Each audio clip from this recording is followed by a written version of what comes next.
Welcome to Magnolia After Dark.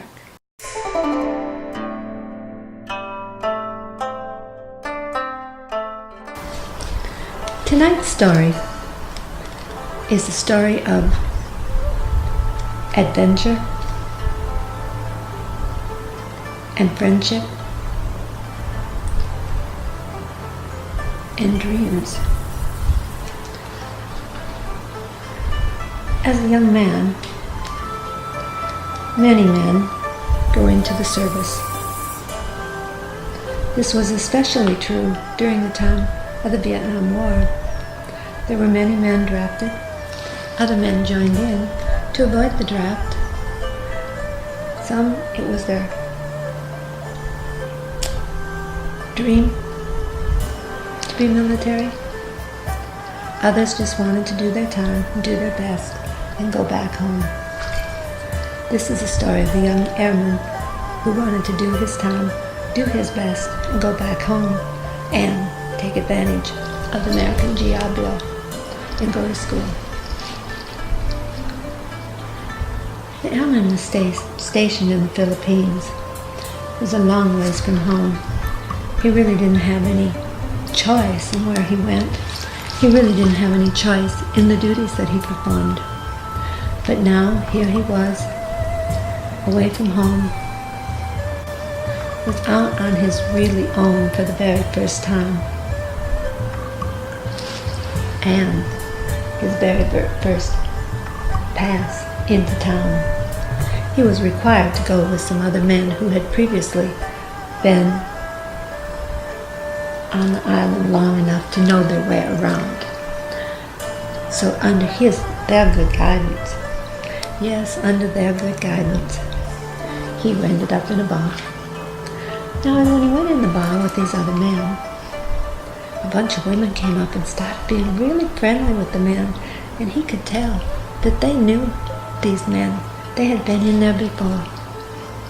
That meant that those girls were doing their job well, because they were bar girls, and their job was to keep the men entertained enough that they would want to stay all evening in that bar and drink and be entertained and kept company by those women. Now that was really all that was required of those women. They all said they had been there 3 years. They all said they were 21. They all said that. Some were there longer, some were there shorter. Hardly any of them were 21 exactly. But that was the story. They worked there 3 years and they were 21. Well, back to this GI. All his friends seemed to partner up with these women, and he was just sort of left standing at the bar by himself. So he turned around with his drink, and he saw this young woman sitting over at the table playing solitaire. What did he have to lose? He went over there and said, "Hello, kitty, sit down." Much to his surprise, she gave him a huge smile and said, "Certainly, I'd love the company." Yes, she did love the company. He loved it too. He soon forgot about that girl back home, at least for the 18 months he was there, and when he was on liberty. So during that 18 months, the young lady was very solicitous to his needs, to his desires, to his loneliness, to his stories, to his dreams. She listened attentively. He was very impressed. Even his girlfriend back home did not make him feel the way this young woman did. He really liked the girl. Very, very much. She even took time off, showed him around the island a few times, showed him a side of the island that many men don't get to see. He really liked her. She seemed to really like him. He always gave her some money before he left, just to help her out. Not that she asked for anything, no, but somehow He liked her well enough, he just felt that he should. One day, he came in, all grins and smiles, and said, "I got my orders to go back home." And she jumped up, gave him a big hug, and said, "I'm so happy for you, darling." And she gave him a big kiss. And they twirled around in the dance floor and had a good time. One last time, a good night of enjoyment. One last time, he cleaned out his wallet with the Filipino money that he had. He wasn't going to need it back home. And besides, he was going home to his girlfriend. Well, much to his surprise, when he got home, his girlfriend wasn't waiting for him anymore. She had moved on. Why? Because he had failed to ride her enough. She knew deep inside that something was going on. So she wasn't there for him. So he thought about that girl. Thought, I'll ride her. She was really nice. So he wrote her, sent her some money for a visa, a passport, and an airplane ticket, and said, "Please, come join me and have a laugh with me." Well, she got that money, smiled, pocketed it, and never replied to him. Never replied. He never knew.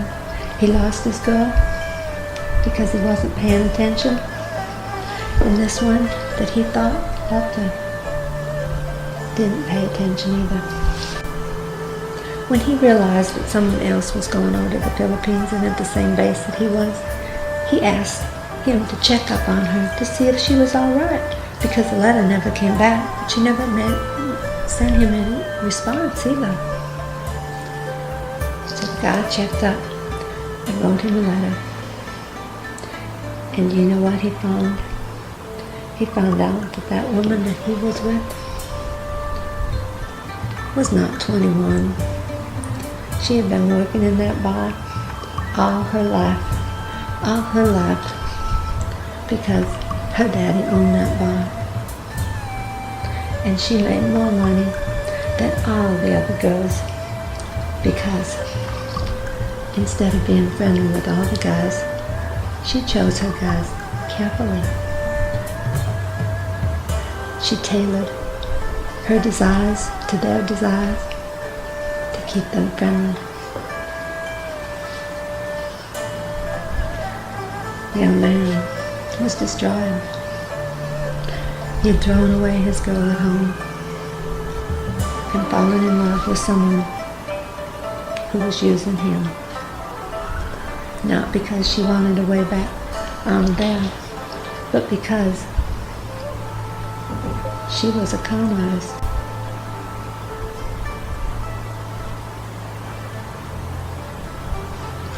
No, it was years before that young man trusted a woman again.